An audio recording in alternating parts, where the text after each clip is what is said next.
I'm shooting this film on a DJI Osmo 360, and actually, you know, I used to use a 360-degree camera, the Insta360 X3, as my sole camera for about 18 months or so.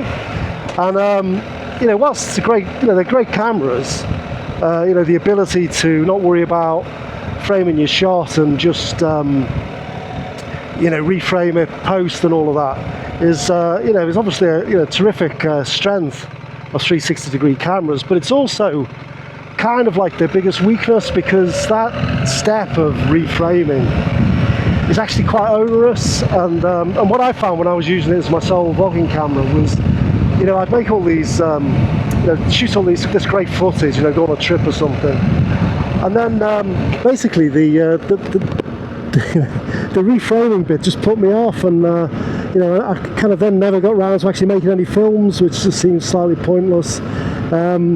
So basically, I just wanted to share a tip that I picked up on a video that I watched the other day by Tamara Gabriel on her channel, which is a great channel. It's all about action cameras and drones and all that kind of stuff.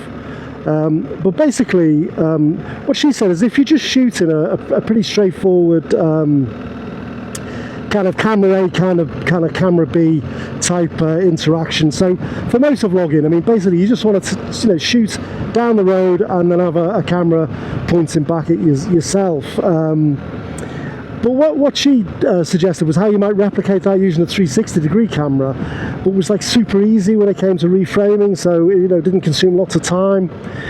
So basically what she suggested is you shoot a clip using your 360-degree camera, and then in the reframing process, basically put a keyframe at the beginning, and then if you're looking down the road, put direction lock on, and then basically export the clip.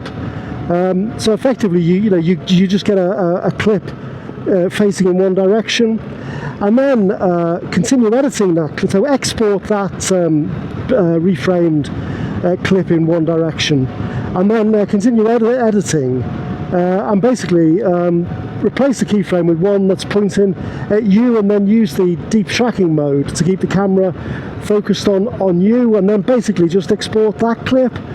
So what you get is two standard video clips which are perfectly synchronized, one looking down the road and one looking back at you, and then you can put them in your video timeline, your editing timeline, and edit in the usual way. So that might seem like a really simple thing, but like most great tips, it seems obvious when it's described to you, but I'd used the camera for vlogging for 18 months or so, and it had never occurred to me. So maybe that's just me, but I thought it was a really good tip, and actually suddenly makes it possible for me to maybe rethink about how I use the 360-degree camera, because what I've done more recently is I've switched back to having two cameras, standard action cameras, one facing forward, one facing backwards, which makes the editing simpler. But actually, you've got two cameras to wrangle. You've got batteries and all of that sort of stuff. So I thought it was a really good tip. So I thought basically I would translate that insight from Tamara Gabriel's channel and apply it in this use case. So I don't know if that was interesting or useful for you. Certainly I thought it was interesting and helpful, so I thought I'd share it with you. But anyway, that's the video, and I hope that was okay, and I'll see you next time.